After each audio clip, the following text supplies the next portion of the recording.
ایک نیک اور مالدار شخص نے اپنا قصہ لکھا ہے کہ ایک دن میرا دل بہت بے چین ہوا۔ ہر چند کوشش کی کہ دل بہل جائے، پریشانی کا بوجھ اترے اور بے چینی کم ہو، مگر وہ بڑھتی ہی گئی۔ بالآخر تنگ آ کر باہر نکل گیا اور بے مقصد ادھر ادھر گھومنے لگا۔ اسی دوران ایک مسجد کے پاس سے گزرا تو دیکھا کہ دروازہ کھلا ہے۔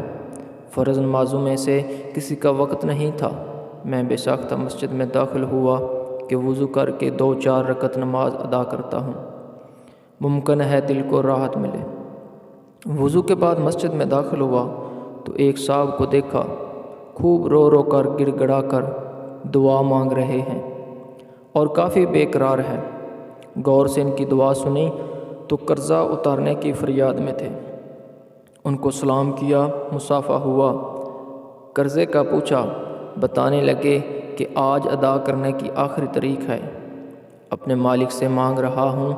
ان کا قرضہ چند ہزار روپے کا تھا، وہ میں نے جیب سے نکال کر دے دیے۔ ان کی آنکھوں سے آنسو چھلک پڑے۔ میرے دل کی بے چینی سکون میں تبدیل ہو گئی۔